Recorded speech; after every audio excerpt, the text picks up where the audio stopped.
Welcome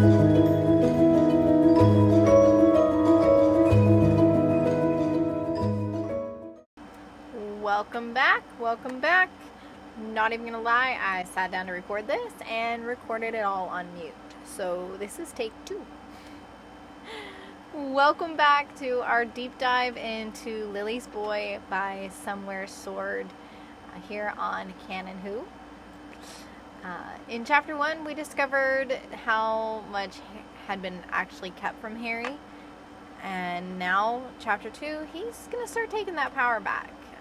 Not with a fanfare, but through quiet, deliberate action, and I'm here for it.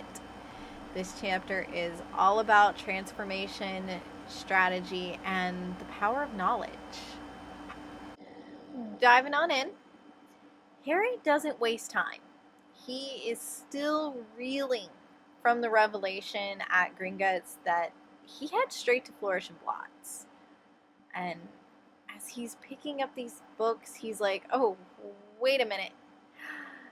Somebody went a really long way to make sure that I didn't know anything, so I'm going to protect myself.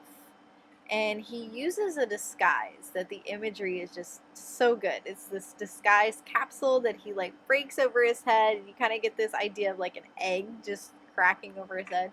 It's great. But the choice alone shows how cautious and clever this version of Harry is. He doesn't want to be followed, tracked, or controlled any longer. And what does he buy? Not the usual spell books or course books or even fun novels. He actually picks up the History of the Wizengamot, Inheritance Magic Explained, and he throws in some other books. One, they kind of look good, like the idea of like 100 or 1,000 books that every wizard should know. But majority of his books deal directly with magical law and bloodline politics. This is a huge shift in his character. We know that Harry has struggled with studying and staying focused for a long time. And now he is actually wanting to build this foundation of knowledge. And it's because he knows no one else is going to do it for him. There is nobody coming to introduce him to the world of the Wizengamot. If he wants to know, he's going to have to figure it out himself. In this fic, reading is resistance. Educating himself is an act of war against the structures that have kept him ignorant. Now, most of this chapter is in quiet, introspective reflection. We're with Harry while he reads, he takes notes, he's reflecting on what he's learning, and he's not just absorbing the information, he's questioning everything that he's been introduced to so far. Like, he's like, wait, why wasn't I taught this before? Why isn't this something that we study at Hogwarts? Why do Muggleborns and even Half-Bloods even not know these things? And this is where the author really digs into this systemic critique. The magical world isn't just quirky. It's deeply unequal. And Harry's finally free from constant surveillance, and he's starting to see the cracks. Then comes the realization that Dumbledore is holding all 4 of Harry's Wizengamot seats in proxy. Combined with the information of the block and compulsion spell revealed last chapter, this revelation hits like a gut punch. And this is straight from the text, so these are not my words, these are from SomewheresSword. It made Harry's blood boil when he thought about it. The more he connected the dots, the more he was sure that Dumbledore was the only person who could have put the block and curse on him. But for what end? He was training Harry up for something. that much had been clear since he met the man. But why did it involve cutting him off from his family magics and causing his core to implode when he turned 17? What plans did he have for Harry that didn't let him become a happy, healthy adult wizard? Whew. Harry is beginning to see Dumbledore not as a mentor, but as a political actor and possibly a manipulator. The emotional fallout of that betrayal, it's subtle, but it's heavy. It made his blood boil. Like, he's big mad, right? It changes how Harry actually sees the world and how he sees himself. And I want to talk for a moment on the idea of that magical block. So I didn't really go too in depth last chapter. I assume that you have read Lily's Boy if you are coming along on this journey with me, but I do want to point out how devastating that block is when a wizard comes of age. And as we know, in the wizarding world, they come of age at the age of 17. They are granted their family magics. Like, they always have a touch of it, but they gain full access. And it's almost like a magical awakening. We'll find out more about it later, but it is a very strong surge of magic that, had that block still been in place, could potentially have leveled Gringotts, or better yet, Hogwarts, and would ultimately mean the death of Harry. So it is very, very tough for Harry in this moment that he's learning that Dumbledore is raising him up for something, and he doesn't expect him to survive.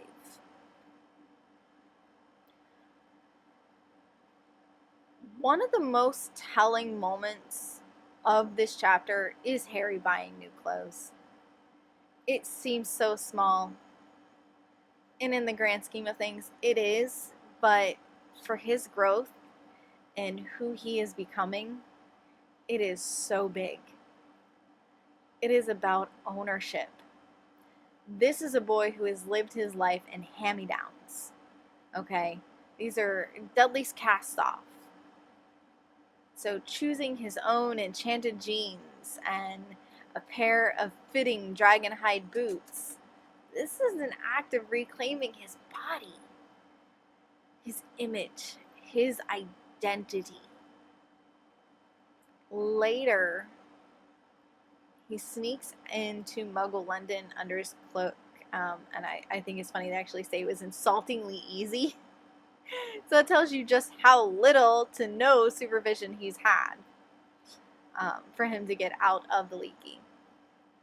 But this trip and buying clothes and things, figuring out what he likes, what he feels comfortable in, it's about autonomy. Okay. Also, the great thing with him being in the Muggle world is there's no whispers, no fame, just Harry being Harry. It might look a little awkward to some with a kid with this endless amount of cash, but it's one of the most human and coming of age moments that I've read in many of fan fictions. When Harry goes back to Gringotts the next morning, he gives the formal greeting to the goblins, and it's such a nice thing. You can see that Harry is not only learning, but he's practicing what he's learning. Farley had actually given him a recommendation for a bag that would hold ridiculous amounts of stuff and would never weigh more than the bag's empty weight. And he wanted to thank him. Well, So Farley, the only thing he can thank him with is to get his accounts rolling again, to start earning money. So Harry takes formal control of his accounts, and Farley is named as the account manager and starts diving into estate details, investments, and magical finances. This is not about wealth. Okay, yes, Harry is very wealthy. He's never known that. He has lived with nothing. To him, taking control of his money is about power. The kind of power Harry's never been allowed to claim. And this scene shows his growth. He's not just reacting to the betrayal as hard and as deeply as that's cutting. He's making a plan. And it's beginning with him stepping into a role that will change the balance of power in the wizarding world. Wizarding Britain is not ready for a politically strong Harry. And we get to my favorite scene of this chapter. Like, I love the shopping scene, but this is good. We get an unexpected but important interaction with Draco Malfoy. So instead of open hostility, we get something far more nuanced, right? Like we said, Harry is learning, but he's also practicing what he's learning. So he greets Malfoy with pure blood etiquette in the form of Malfoy, he greeted, and bowing his head briefly, keeping his palms open at his sides, like the etiquette book said, to show that he wasn't holding a wand. And this seems to throw Malfoy off, right? He's like, what? There's, of course, a tension. We're always going to have that with them. It's part of what we love about a good Drarry. And there's also this curiosity, because Draco's like, wait, it's good to know you know how to dress yourself now. You can see that he's been and bought some new clothes. But Draco also responds with some information for Harry. Like, he is absolutely shocked that Dumbledore is just letting him run around Diagon Alley, right? He says, Merlin, it's like they want you to die. And Sweet Salazar, they really don't tell you anything. And this is where Draco actually drops the information about Sirius Black, believing him to be one of Voldemort's most loyal followers, and that he has escaped from Azkaban to come after Harry. Now, also a little call out. Draco also reveals that Harry could at least defend himself if he was capable in Diagon Alley. Harry's confused. He's like, what are you talking about? There's the trace. Like, I can't perform underage magic. There's too much magic in Diagon Alley to tell where it came from. So as long as no one sees it, Harry can freely practice magic. So Harry walks away thinking Draco might not be the enemy he always assumed. That it was actually part of Harry's actions back on the train in first year when he refused to take Malfoy's hand that kind of set everything in motion, that it was kind of a snub. So in that moment, we see the larger theme again. This is a world of masks, politics, and subtle power. And Harry's just starting to learn how to navigate it. But first, back to the leaky cauldron. He's got some spells to practice, and he is all excited for it. So, that is chapter 2.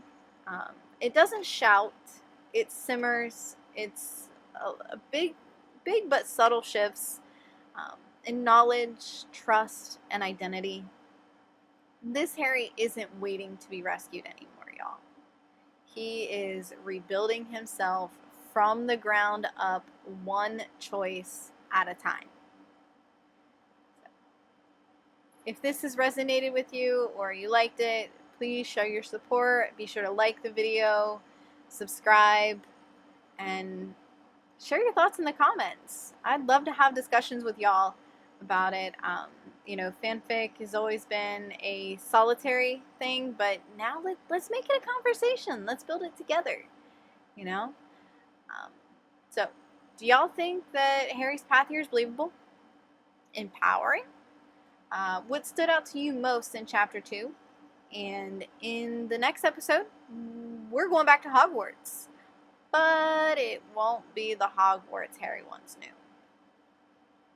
So, until our next meeting, may your magic serve you well.